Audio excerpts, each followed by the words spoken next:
used to be a delinquent. Introverts like you should just follow me. If you don't want to get in trouble, shut up and give me some money.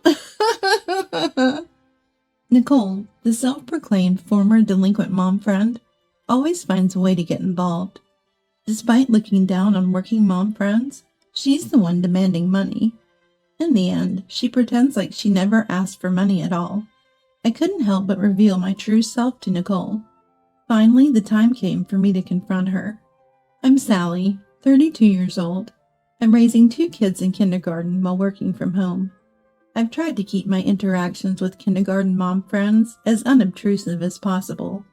To put it simply, I'm like someone who follows the group leader and stays on the sidelines. I've been quietly keeping a low profile because I don't want to get involved in any trouble. Even so, there are still cliques among the mom friends, and I was forcefully put into the current group. Well, maybe they chose me because I seemed like someone who wouldn't refuse if they asked forcefully enough. I've also been invited by mom friends from other cliques, but I've been discreetly declining those invitations because I didn't want to get caught up in any complications by showing favoritism. However, among the mom friends from the other cliques, there's one who's a bit of a nuisance. Hey, you were an introvert back in your school days, right? The one bothering me is Nicole, a mom friend from another clique. For some reason, she's been talking to me lately. I went to the same school as you. You were the quiet type who sat in the corner reading books to pass the time. It seems like you haven't changed, even as a high school student. And Nicole approached me. When I asked if she had something to say, Nicole seemed irritated by my attitude, which didn't care about her sarcasm. You're so cheeky for an introvert with glasses. She spat out these words and walked away. I wondered why I had to bother with her, when it was clear she had come to be sarcastic, rather than having a normal conversation. As I walked, I spotted an old friend. Hey, Maria! I called out to her, and she looked puzzled at first, but when I introduced myself, she seemed to remember and showed a bright smile. I reunited with my old friend after 24 years. Maria had recently moved here, and her child would be attending the same kindergarten from next year. We reminisced about the past and became friends who would stay in touch again. Old friends are indeed easygoing to be with. From then on, I tried to avoid getting involved with Nicole. However, Nicole frequently approached me. The reason behind it was because Nicole was alienated within her own clique. Other mom friends told me that Nicole had a habit of lying and had a bad reputation, so they kept their distance from her, especially when it came to their children. It seemed like Nicole approached me because she didn't want to be alone. The leader of that mom group is always bragging about being rich. She goes to a spa one day and eats at a famous restaurant the next. She's probably just spending her husband's money however she likes. Yet she looks down on others. Doesn't that annoy you too? After dropping off our children at kindergarten, I always ended up caught by Nicole. I had to listen to her complaints every day. Is that so? It's actually quite enviable to have money you can spend freely. When I responded, Nicole gave me a cold stare and said, Stop being so stubborn, huh? You always wear cheap clothes like a poor person, but your pride is high. Nicole laughed loudly. When I said I'll be leaving now, Nicole replied, You always put on this innocent face, but I wonder if you're actually up to something dangerous in secret. I'd like to see your true nature. Muttering something behind me. Anyway, I didn't want to have anything to do with Nicole, so I had been walking to and from kindergarten. However, starting from the next week, I decided to drive instead. Whenever I saw Nicole, I would quickly get into my car and escape. As soon as Nicole was in sight, I quickly got into my car and drove away. During such days, it was unlikely to never get caught. Finally, one day, Nicole caught up with me. You've been avoiding me, haven't you? She complained, but I couldn't admit that I had been avoiding her, so I denied it. Is that so? Well, it's fine then. By the way, is your husband wealthy? I heard he's the next president of the company. I felt irritated that Nicole had access to such personal information. He's just a regular company employee, I replied. In reality, my husband is a company employee, but given that he will eventually inherit the family business and become the president, I wondered how she knew about it when I hadn't told anyone. One day, I was invited to a lunch gathering, and to my surprise, there was a different Nicole in the group. According to other mom friends, it seemed like she had switched cliques. Sally, hi! Because of her overly familiar behavior, people assumed that Nicole and I were close. This assumption led others to feel reassured and accept the situation, thinking if we got along well, everything must be fine. Since I was forcibly included in the group and was only participating for the sake of my child, I never bothered to clarify that Nicole and I weren't close. However, this incident led to significant turmoil within the group. I got up to go to the restroom, and Nicole followed me. This group seems quite dull, doesn't it? The previous group had the president's wife as the leader of the mom group, and the other moms were wives of venture capitalists or employees of large companies. But the people here are mostly wives of regular employees or dual-income families. She immediately started to make sarcastic remarks. I can't believe some of them work part-time. It's the epitome of being poor.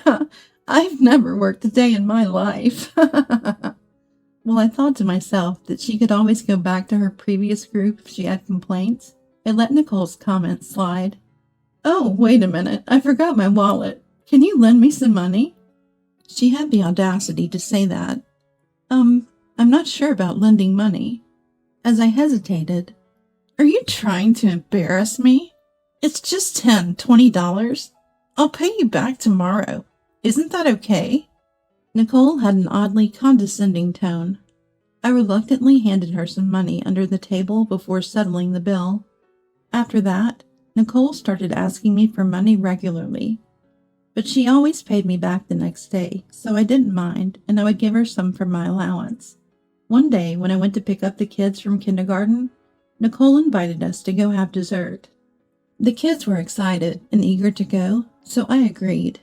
After calming down while eating dessert, Nicole finally spoke up.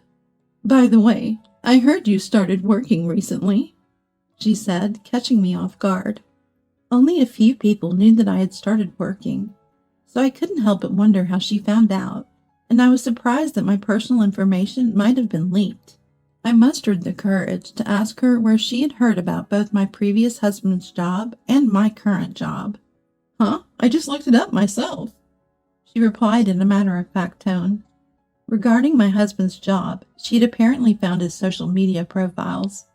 Although his name wasn't on his profile, many of his social media friends were from the same company, so she made an educated guess.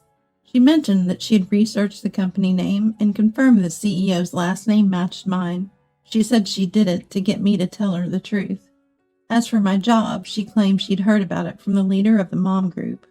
I had already informed the mom group leader about my work, anticipating that I might have to decline lunch meetings due to work commitments, so it seemed she already knew about it, and she asked me various questions about what kind of work I was doing.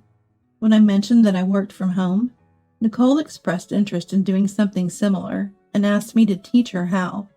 I explained that even though it's remote work, I'm a freelancer who takes on various projects, so our skills might be different, and we have to find clients on our own.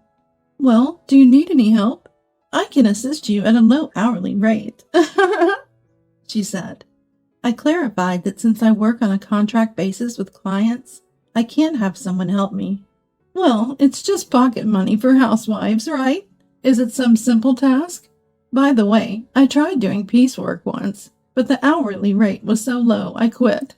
Anyway, good luck. She spoke dismissively and laughed as if she were looking down on me. As time passed, Nicole contacted me less and less, and she stopped approaching me altogether. I had walked with other mom friends once, so it seemed like I had found someone I could get along with. Recently, since I wasn't spending much time with Nicole, other mom friends started reaching out to me. However, it seems Nicole had been speaking ill of me behind my back. Well, such things happen among women, so I didn't pay too much attention to it. I hoped that our peaceful daily life could continue without any disturbances. However, it didn't last long. Long time no see. It seems like work is going well for you. I heard you got a new car, too. How about giving me $2,000? Nicole said as soon as we met at the kindergarten. I was taken aback by the amount, even compared to what she'd asked for before, and I told her it was impossible. Huh?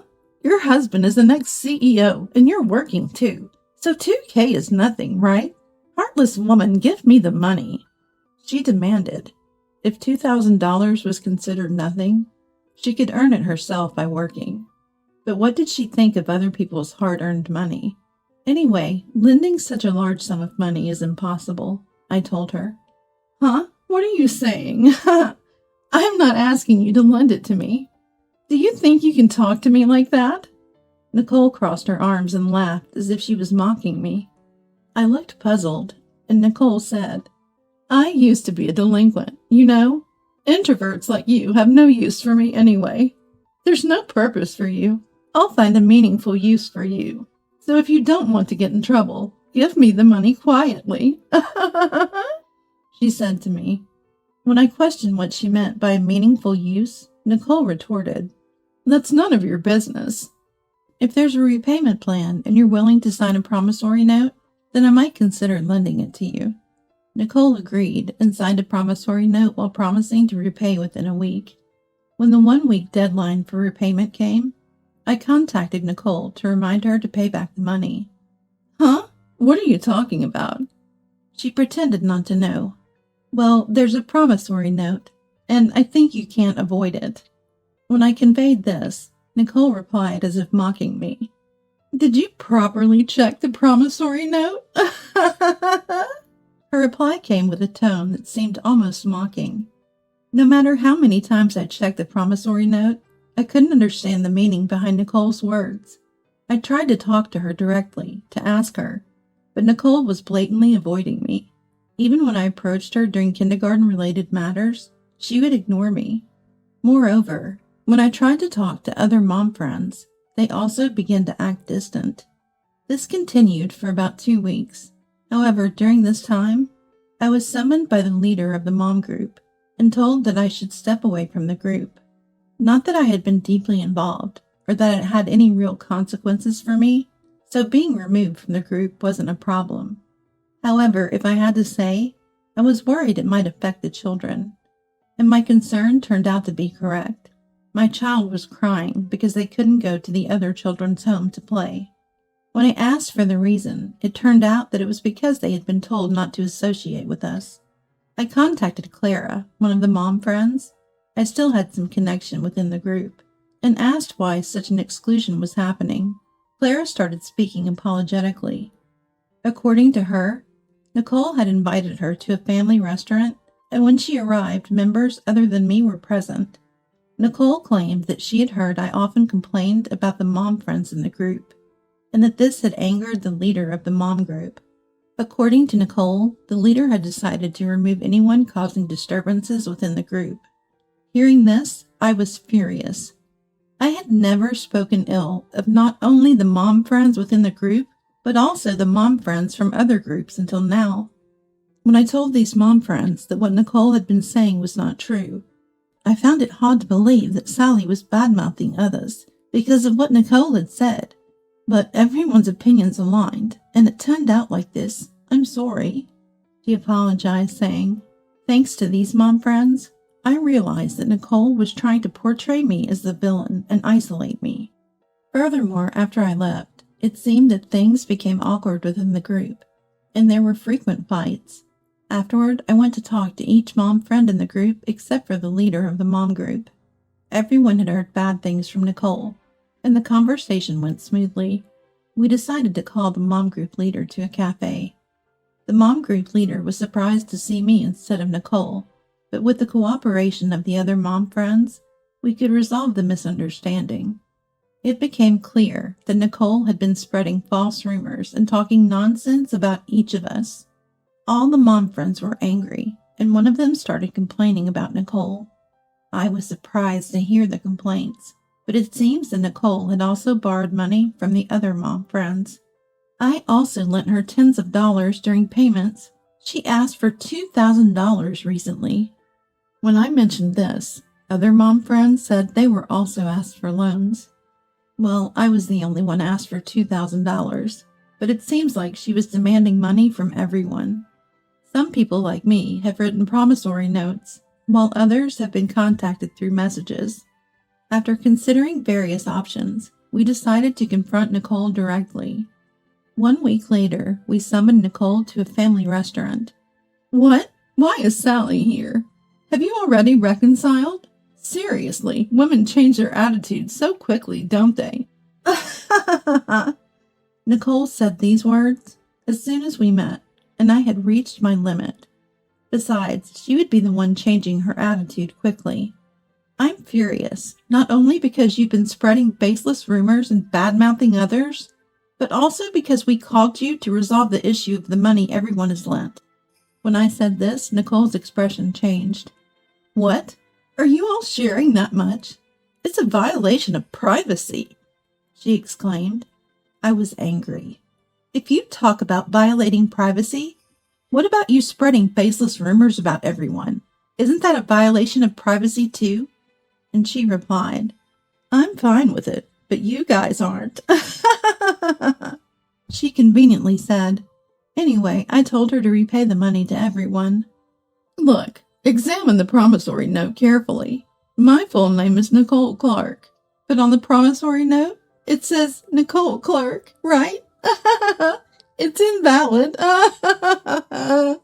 Mom friends were unsettled by Nicole's words, saying it's true. So we won't get the money back. What should we do? Mom friends were confused. But we've been talking about it in messages, right? This can be evidence. One mom friend showed her mobile phone, and Nicole snatched it and deleted the messages. Amidst words like disgusting being thrown around, Nicole laughed and said, You should think that you won't get your money back when you lend it, right? It's your fault for being ignorant. Don't go against me, a former delinquent, in a gathering of introverts. I'll even call my old friends. Nicole provocatively continued. Her words pushed my anger to its peak. You're getting too full of yourself by staying quiet. My voice unintentionally raised, and I realized that my true self had emerged. I could feel the gazes of people around us. Oh, I apologize. Forgetting that we were in a family restaurant, I apologized to the people around us for raising my voice. Then I turned to Nicole. You act all high and mighty, talking about your past as a former delinquent. Aren't you embarrassed? Actually, you're not a former delinquent at all, are you? In response to my words, Huh? Don't underestimate me. I can call my old friends if you want, Nicole said. I challenged her to go ahead and call them. Nicole started making a call, but she couldn't reach anyone. Maybe it's busy because it's lunchtime. She hurriedly made excuses. I was exasperated by Nicole's behavior. Bringing up such old stuff is embarrassing in itself, so I kept quiet. But don't you remember this? I took off my glasses and looked at Nicole, who turned pale. The other mom friends looked puzzled. Oh, Sally, is that you? Could it be from high school? I stared at her in all seriousness, and Nicole started trembling uncontrollably. By the way, Maria is also coming to this kindergarten from next year, I said with a smile, and Nicole started sweating profusely out of nervousness. It's better to be kind now, I whispered softly, and Nicole immediately changed her attitude. I apologize for everything until now. I'm sorry. I think I need some time, but I'll return the money properly. She apologized to the other mom friends. By the way, even if you change your name slightly, the promissory note doesn't become invalid, and erasing message history can be recovered. Upon hearing these words, Nicole said, Yes, I'm sorry. She apologized again in a small voice. The mom friends, although shaken, seemed to accept it, and the situation was resolved. I didn't want to mention my past, but the truth is, I used to be in a delinquent group as well. Nicole was a junior in the same group back then. During that time, I had dyed hair, no eyebrows, and I looked nothing like the typical housewife I am now. Even Maria, my old friend, didn't recognize me, and she was part of that group back then. Maria and I were close friends during those days. This was a past I wanted to hide from my child for a lifetime, and I really didn't want to talk about it. But with someone like Nicole, who wouldn't listen to reason, I thought it would be highly effective. However, I had only told the mom friends that these were acquaintances from the past. I'm sure they realized it was best not to inquire further. During the mom friends' discussions, the idea of removing Nicole from the group came up, but I decided it would be better to keep her under close supervision. Nicole, on the other hand, seemed to insist on leaving the group, probably because she had caused so much trouble. However, I couldn't allow that. Afterward, Nicole repaid the money she had borrowed from the mom friends within a month. This was because Nicole's husband apologized and returned the money. He had learned of the situation, apologized, and repaid the borrowed money. By the way, it seems that Nicole's money was used for gambling after all. Nicole had to take up a part-time job, something she had always looked down upon, and she complained about the hardships of her first ever job. Currently, she works 5 days a week and is desperately repaying the debts to her husband. Nicole's attitude towards those around her has changed as well. She no longer makes sarcastic remarks or looks down on others. It seems that experiencing her first job made her realize the challenges of balancing work and childcare. While no one gave a clear answer, they acknowledged that there had been various issues and different factions once the group began communicating. On the other hand, I started contacting mom friends I hadn't been very close to before. Instead of just attending lunch meetings and remaining silent, I decided to engage in conversation with mom friends. I realized that this was necessary to avoid misunderstandings, as demonstrated by this situation. Above all, what concerns me the most is ensuring that my child never finds out about my past. I have sworn to take that secret to my grave. Nowadays, the group divisions have become irrelevant, and while there are still differences in compatibility, everyone gets along. My work, family, and friendships are going well, and I've even made some new friends. I'm leading a happy life.